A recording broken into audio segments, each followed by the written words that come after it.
In late September, an international research initiative known as the Climate Action Tracker released a new report that has drawn worldwide attention. According to its analysis, the United States has been downgraded from what was previously labeled insufficient progress to an even lower category, critically insufficient. This rating reflects how national policies measure up against global climate goals. And in this case, the downgrade was linked to recent shifts in U.S. federal energy and environmental policies.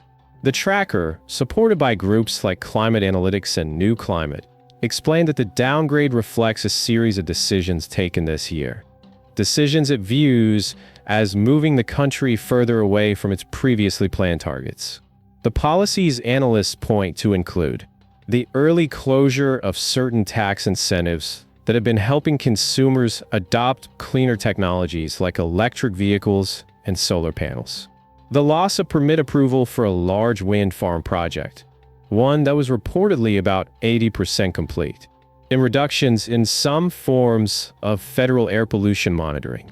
At the same time, new funding has been directed toward extending the life of coal plants, while certain regulations on coal plant emissions are now being reconsidered. Experts describe these moves as unusually extensive and highly significant. Why does this matter? One major reason is jobs.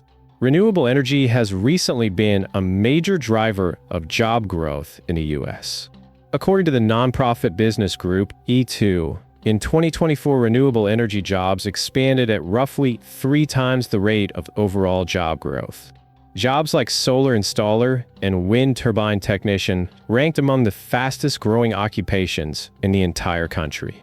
But in just the first half of 2025, policy changes coincided with the cancellation of more than $20 billion in renewable energy projects.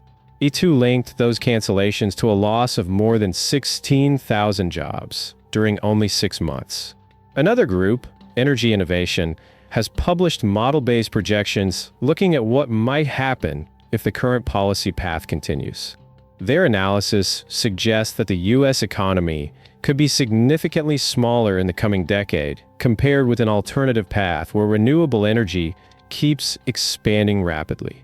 The models indicate gross domestic product could be lower, the total number of jobs could decline, and wholesale electricity prices could be considerably higher by the mid-2030s without additional renewable deployment. These are projections, not certainties, but they highlight the long-term risks many experts associate with slowing down the shift toward cleaner energy. Before we continue, if you find value in clear, fact-based explanations of important issues like this, consider subscribing to the channel. Your support helps us bring thoughtful coverage of complex topics and keeps you updated on the stories that shape our future. Even with these federal changes, the story is not the same everywhere in the United States. Several state governments are still actively pursuing climate and clean energy initiatives. In Massachusetts, new grant programs have been created to support clean technology development. In California, lawmakers extended a program designed to cut emissions across the transportation, energy, and industrial sectors. At the local level, municipalities are committing to powering city services with cleaner energy sources. Community solar projects are giving households, even those without rooftops suitable for panels, a way to access renewable energy. And at the community level, families are making everyday choices, carpooling, using public transportation, actions that reduce pollution while also lowering household costs. This mix of setbacks and advances creates a complex picture. On one hand, the downgrade from the Climate Action Tracker highlights real concerns about the national trajectory of U.S. climate and energy policy. On the other hand, the persistence of state programs, city-level commitments, and local actions shows that progress can continue, even when federal policies shift. Experts emphasize that these smaller-scale initiatives matter. They can build momentum, demonstrate practical solutions, and show how lowering emissions can also reduce costs. Ultimately, what this report illustrates is a widening gap between different parts of the country in terms of energy policy direction.